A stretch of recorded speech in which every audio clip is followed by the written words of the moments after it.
Hello दोस्तों, नमस्कार।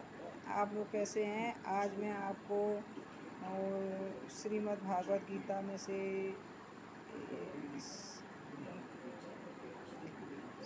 जो उपदेश कृष्ण भगवान ने अर्जुन को दिए थे और क्यों दिए थे, इसके बारे में मैं आपको थोड़ा बताऊंगी। और जब युद्ध में आमने सामने दोनों सेनाएं खड़ी हो जाती है, तब अर्जुन कहते हैं कि हे वासुदेव, मैं कैसे युद्ध करूं? ये तो मेरे सब अपने हैं और मेरे प्रियजन हैं, गुरु जी हैं, मेरे भाई बंधु हैं, तो मैं कैसे युद्ध करूं इनसे?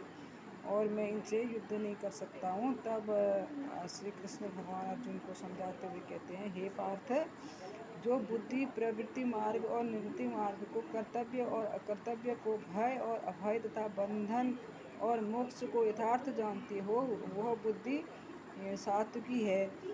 हे पार्थ, मनुष्य जिस बुद्धि के द्वारा धर्म और अधर्म तथा कर्तव्य और अकर्तव्य को यथार्थ नहीं जानता, वह बुद्धि राजसी है।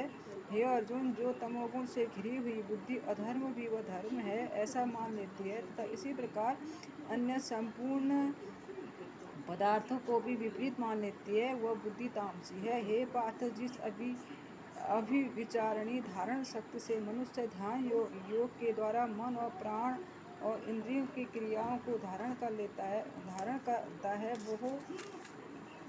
वह धृति सात्विकी है। परंतु हे पृथापुत्र अर्जुन, फल को इच्छा वाला मनुष्य जिस धारण शक्ति के द्वारा अत्यंत आसक्ति से धर्म अर्थ और कर्मों को धारण करता है, वह धारण शक्ति राजसी है। हे पार्थ, दुष्ट बुद्धि वाला मनुष्य जिस धारण शक्ति के द्वारा निंद्रा, भय, चिंता और दुख को तथा उन्मुखता को भी नहीं छोड़ता अर्थात धारण किए रहता है, वह धारण शक्ति तामसी है।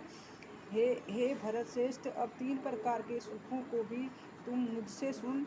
जिस सुख में साधक मनुष्य भजन, ध्यान और सेवादि के अभ्यास से रमण करता है और जिससे दुखों के अंत को प्राप्त हो जाता है, जो ऐसा सुख है वह आरंभ काल में यद्यपि विषय के तुल्य प्रतीत होता है, परंतु परिणाम में अमृत के तुल्य है, इसलिए वह परमात्मिक विषय है। बुद्धि के प्रसाद से उत्पन्न होने वाला सुख सात्विक कहा जाता है। जो सुख विषय और इंद्रियों के संयोग से होता है, वह पहले भोगकाल अमृतकाल तुल्य तुल्य प्रतीत होने पर परिणाम में विषय के तुल्य है, इसलिए वह सुख राजस कहा जाता है। जो सुख भोग काल तथा परिणामों से आत्मा से मोहित करने वाला हो, वो निद्रा, आलस्य और प्रमाद से उत्पन्न सुख तामस कहा गया है। पृथ्वी या आकाश में अथवा देवताओं में तथा उनके सिवा और कहीं भी ऐसा कोई भी सत्य नहीं है जो प्रकृति के उत्पन्न में 3 गुणों से रहित है। हे परतम, ब्राह्मण, क्षत्रिय और वैश्य तथा शूद्र के कर्म स्वभाव से उत्पन्न गुणों द्वारा विभक्त किए गए हैं। दोस्तों, अगर मेरा ये उपदेश आपको अच्छा लगा हो तो मुझे लाइक कीजिए, शेयर कीजिए और एक बार आप ध्यान से सुनिए और शेयर कीजिए, लाइक कीजिए। आपका थैंक यू, आपका बहुत बहुत धन्यवाद।